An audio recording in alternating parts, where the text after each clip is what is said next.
Et tout autre sujet, c'est la journée internationale des droits de l'enfant. L'occasion de revenir sur ce cri d'alarme du Haut Conseil de la famille, de l'enfance et de l'âge. Une instance placée sous l'autorité du Premier ministre qui tire la sonnette d'alarme. Dans un récent rapport, les enfants français se coupent de la nature et passent de plus en plus de temps entre quatre murs. En cette journée, donc, on va s'intéresser à ce dossier avec vous, Sofiane Aubin. Bonjour. Bonjour, Elvire. Vous êtes l'auteur d'un article qui vient d'être mis en ligne sur le site de France 24. Les enfants sont toujours moins nombreux à jouer à l'extérieur, donc, et il y a à cela une raison, un mise en cause, ce sont les écrans en premier lieu. Je pense que les parents qui nous regardent ne seront pas surpris et les enfants sont moins dehors dans le monde réel, tout simplement parce qu'ils sont dans un monde de plus en plus virtuel. Les jeux vidéo, réseaux sociaux, ces smartphones qu'on leur donne de plus en plus jeunes. Et le rapport mentionne un chiffre que j'ai trouvé assez parlant. Si on prend les 11-17 ans, 37% des enfants passent quand même 4h30 de leur journée devant un écran.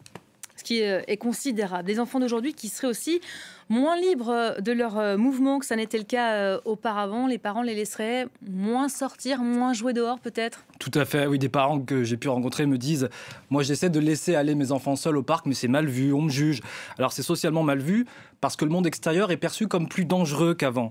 Peur de l'accident, peur de la mauvaise rencontre, on ose moins laisser les enfants sortir seuls aujourd'hui qu'autrefois. Et c'est quand même assez paradoxal quand on sait que les accidents domestiques donc, qui se produisent à la maison sont une des principales causes de mortalité infantile. Et c'est vrai qu'on se souvient d'avoir tous joué dans la rue et c'est plus toujours le cas pour nos enfants à nous. Ce rapport qui insiste, les enfants doivent absolument réinvestir les espaces extérieurs pour leur propre santé. Il y va de la santé vraiment. Tout à fait, mais en fait, c'est pas une surprise parce que les enfants se dépensent moins dehors et la sédentarité, c'est jamais une bonne nouvelle pour la santé humaine en général. Elle augmente le risque d'obésité, elle augmente le risque de diabète, d'asthme. On parle aussi de myopie, de problèmes cardiovasculaires.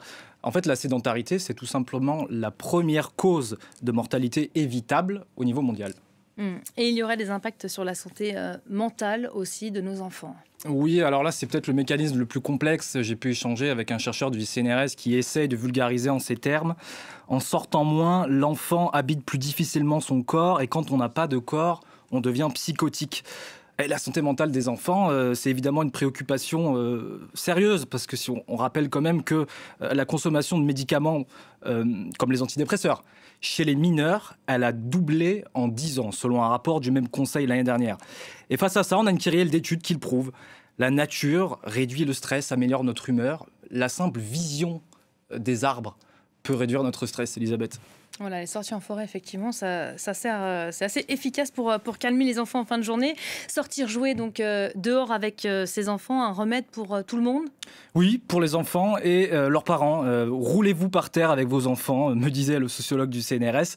C'est une des conclusions de ce rapport. Ce qui est bon pour les enfants l'est évidemment pour les adultes aussi. Et en sortant davantage, pas forcément à la campagne ou dans les bois, mais peut-être aussi dans le petit parc à côté de chez vous, eh bien, toute la famille se portera mieux. C'est une invitation à la roulade dans l'herbe que vous nous faites là.